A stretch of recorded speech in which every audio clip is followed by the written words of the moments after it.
Hello students. तो students, जैसे कि आप सभी के मैसेजेस मुझे आ रहे थे कि सर 8th क्वेश्चन जो है वो हमसे नहीं हो रहा है, तो 8th क्वेश्चन पे मैं वीडियो बना रहा हूं, ध्यान से समझिएगा। बेटा उन्होंने बोला है in right triangle ABC right angle at C, कि मीन्स ये सी जो है वो राइट एंगल है, 90 डिग्री का है। M is the mid point of hypotenuse A B, ये हाइपोटेन्यूज है आपकी ए बी और एम इसका मिड पॉइंट है। मिड पॉइंट का मतलब होता है ये दो इक्वल पार्ट्स, ये सेंटर पॉइंट है तो ये दोनों पार्ट्स क्या होंगे, इक्वल। मैंने सिंगल सिंगल मार्क कर दिए ताकि हमें इजीली पता चल जाए। फिर उन्होंने लिखा है C is join to M, C को हमने एम के साथ ज्वाइन कर दिया। And produce to point D, और इसी को डी तक लेके गए, such that D M is equal to C M, कि ये डी एम जो है वो सी एम के इक्वल है।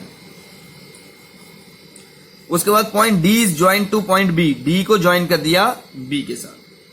और ये 4 पार्ट्स आपको करने के लिए दे दिए हैं, ध्यान से देखिएगा।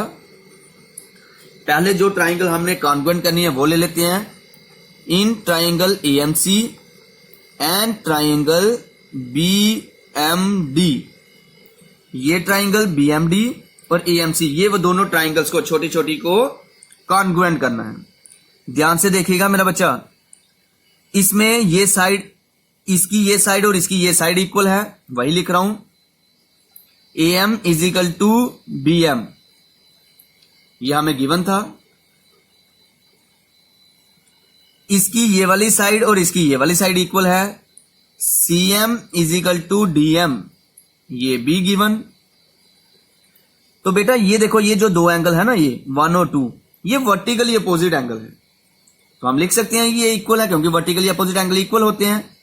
वर्टिकली अपोजिट एंगल, देखो दो साइड्स और इंक्लूडिंग एंगल, दो साइड्स और including angle means by SS congruency rule triangle AMC जो है वो कॉन्ग्रुएंट हो जाएगी ट्राइंगल बीएमडी के।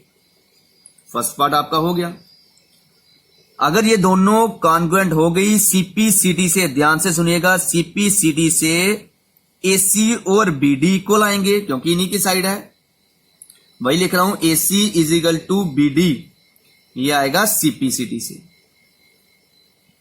और ये वाला एंगल भी, इसका ये वाला एंगल, इसको छोटे वाले को नाम दे रहा हूं 3 और इसको नाम दे रहा हूं 4, तो angle 3 is equal to angle 4, ये भी सीपीसीटी से इक्वल होगा क्योंकि ट्राइंगल हमने कॉन्ग्रुएंट कर दी हुई है। अगर ट्राइंगल कॉन्ग्रुएंट है तो उसके पार्ट्स इक्वल होंगे, वही लिखे। ध्यान से सुनना, 3 और 4 इन ट्राइंगल्स कॉन्ग्रुएंट करने के बाद आए थे, बट ये जो एंगल हैं ये तो अल्टरनेट पोजीशंस पे भी हैं, एन बना रहे हैं ये देखो, तो ये अल्टरनेट इंटीरियर एंगल्स भी हुए, तो ये लाइन पैरेलल हो जाएगी। ध्यान से सुनिएगा, लिखना है they form a pair of alternate interior angles. अगर ये अल्टरनेट इंटीरियर एंगल्स बना रहे हैं तो एसी जो है वो पैरेलल हो जाएगी बीडी के।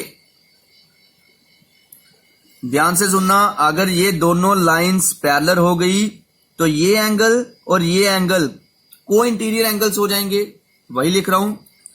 एसीबी एंगल ये वाला प्लस डीबीसी, ये 180 हो जाएंगे, रीजन को इंटीरियर एंगल्स।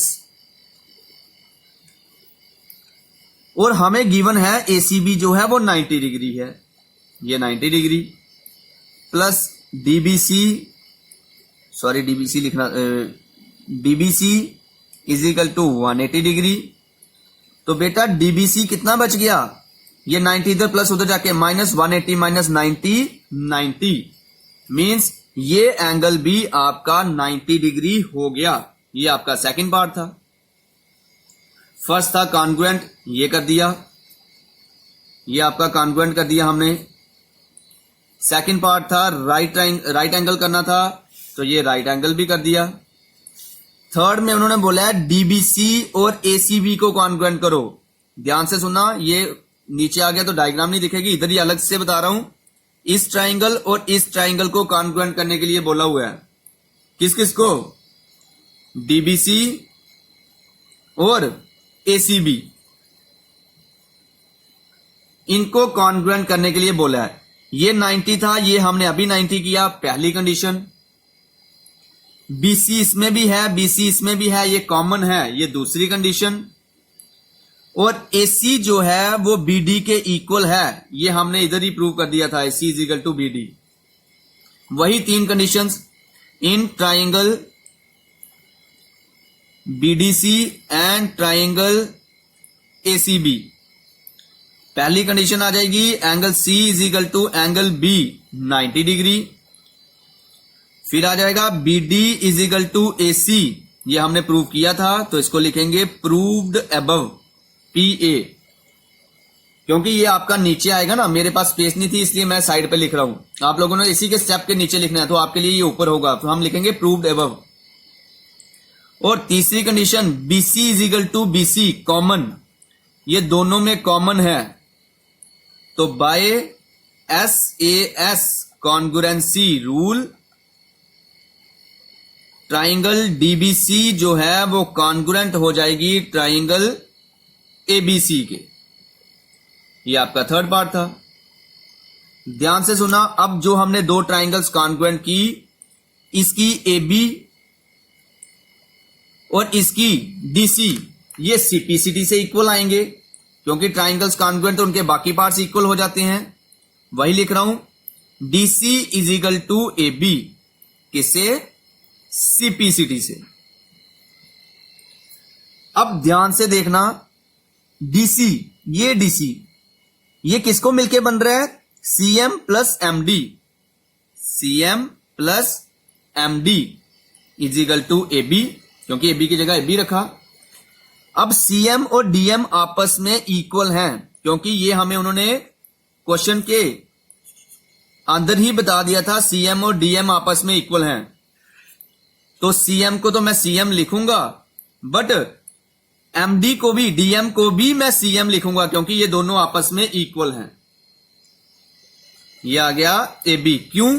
यूजिंग गिवन, हमने गिवन यूज किया कि गिवन में हमें MD और CM आपस में इक्वल दिए थे। CM plus CM 2CM is equal to AB, तो CM इज इक्वल टू 2 इधर मल्टीप्लाई, उधर जाके डिवाइड, तो 1/2 AB। ये आपका फोर्थ पार्ट था। होप आप सभी को क्वेश्चन नंबर 8 समझ आया होगा।